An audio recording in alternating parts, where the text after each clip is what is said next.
Imagine this. You wake up in the morning, the alarm goes off, and the first thing you feel is dread. And you're saying, oh no, not again. Not because of the work that you have to go to itself, but because of the people you have to work with. The truth is that you spend more time with your colleagues than even your own family most weeks. And yet, for many people, the workplace feels more like a battlefield than a community. And it's meant to be the other way around, isn't it? Here's the truth. The strength of your relationships at work don't just impact your productivity. It affects your happiness, your mental health, your success, and even your health. Because studies show that people with strong workplace relationships experience less stress. And they have greater engagement and they have higher career satisfaction. Meanwhile, toxic work environments don't just drain you, they literally shorten your lifespan. So I have this question for you today. How much of your life are you willing to waste hating Mondays and loving Fridays just because you haven't figured out how to build real, meaningful connections at work? Pause and ask yourself this question. Just pause and let's just ask yourself that question. We often think success at work is about skills, performance, and promotions. More money, more problems, as they say, even if I don't believe that. But the truth is, your ability to build trust, connection, and loyalty with the people around you is what will define your long-term success and fulfillment. Why, you may ask, and I'll tell you. Because no matter how skilled you are, if you don't trust people and people don't trust you, if they don't like working with you or you don't like working with them, if they don't feel safe around you and you don't feel safe around them, your career will always be limited. Because great teams aren't built on one talent alone. They're also built, and they're built on trust and human connection. So you need it, regardless of where you work. Today, we're diving deep into 3 critical insights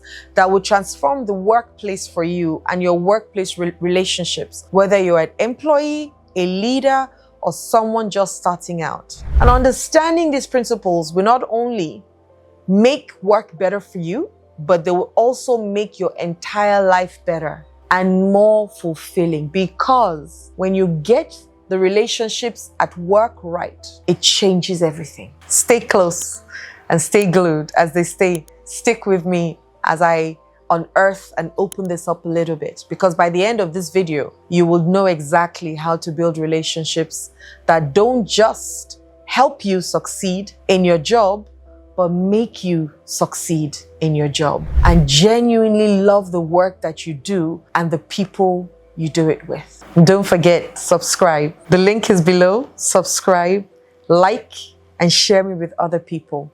Because if you're getting value, don't keep it to yourself. Share it with other people. So my question for you today is, do you work with colleagues or do you work with people? There's a difference, because we often see our colleagues as roles rather than people. So we're saying, that's my manager, that's the intern, that guy is from accounting. So we see them connected to their roles and we see them as colleagues, rather than seeing them as people that we want to have relationship with. Now, the moment we reduce people to their job titles, we stop seeing them as human beings with struggles and dreams and emotions.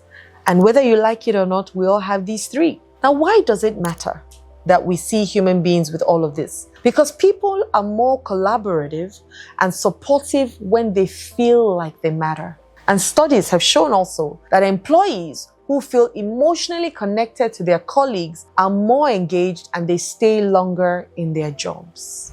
Leaders also, this is for you. Leaders who build personal relationships create teams with higher trust and lower stress. So I'll share a few practical strategies to build real relationships. I'm sure you're eager to hear some of them. The first one is the 2-minute rule. Before jumping into work and talking about work, spend 2 minutes asking your colleagues or the humans that you work with about their life. Instead of, did you finish that report? Try, how was your weekend? As simple as that. I'm talking creating micro moments of human connections, building trust over time. Just little questions, interested questions. Find shared struggles, because we all have shared struggles. You can ask yourself, what's something my colleague could be struggling with or I'm struggling with that I can share with my colleague and we can relate with one another? And how can I offer support without it feeling transactional? I know some people will be wondering what's going on here, but if you do it quite a couple of times, people start to trust you. Do it out of curiosity, not just because, oh, I'm professional, or no, be curious. How was your weekend? What did you get up to? What are you doing this weekend that, is so passionate to you? Ask about their goals. Ask about their passions. Ask about what they love about the job. Ask about what they think can be changed in the job. Not because you know it all or they know it all, but you never know. You never know. I work with people who I'm almost maybe 10 years older than, some even more. And I ask them, what do you think? What do you think we should do here? This is what I'm thinking. How do you think we should do it? And because I'm able to ask them those questions, they trust me. They can come and meet me and say, oh, this is what we're thinking. How can you help me? And I will always stand up for my team members. Always. Even if I have to be laid off for it, I'd rather do that and earn the respect of my team, knowing that something bigger and better is there for me, because nothing happens by chance, guys. How do you ask questions? You see somebody, they're face down, they have sad lines, and you walk up to them and say, I've been waiting for this proposal. I will fire you or surcharge you or remove money. You're not asking, is everything okay? Are you all right today? You look a bit sad. Is there something you would like to share? I'm all ears. What are you doing differently as a leader, or even just as a member of staff or member of the organization, taking it upon yourself to say that as long as it's up to me, I would ask interested questions and be curious and look at people and observe what's going on and be that stopgap for them. But for you to do that, you must be doing it to yourself, because you can't give what you don't have. And so I'm filled to overflowing, and then I can give of myself to other people. So today I want to give a couple of exercises that we can do aside all the other ones that I've shared. It's the one personal fact challenge. Let's call it a challenge. This week, I want you to learn one new non-work related fact about 3 of your colleagues. Choose them. Non-work related facts about 3 of your colleagues. I can share so many of mine. And then the second thing I want you to do is share your own story. Be vulnerable, because vulnerability builds deep connection. Share something small, maybe why you chose the job, maybe a challenge you have overcome, maybe a challenge you are dealing with at the moment, something that is meaningful to you that they can respect that you have shared with them. And maybe, just maybe, they'll be able to share theirs with you as well. And so your call to action for today is, if you believe work should feel more human, type people over roles in the comment section. People over roles in the comment section, because we're more than our careers. And to develop the other elements that make us who we are, I've got a course called the 9 Elements of You. I've got so many other courses, the Human Evolve and Thrive.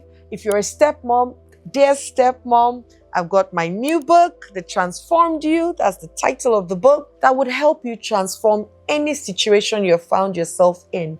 Because success, they say, leaves clues. And so I've looked at other successful people in every area of industry, in every country in the world. And I've written 16 things that have kept them successful, including myself. And I also wrote 16 things that stopped me from being successful. And I didn't know that I was doing those things back to back. I'm here for you guys. I've created different courses. The personal operating internal system. I have the bio-psycho-social spiritual manual blueprint for you. I have Human Evolve and Thrive.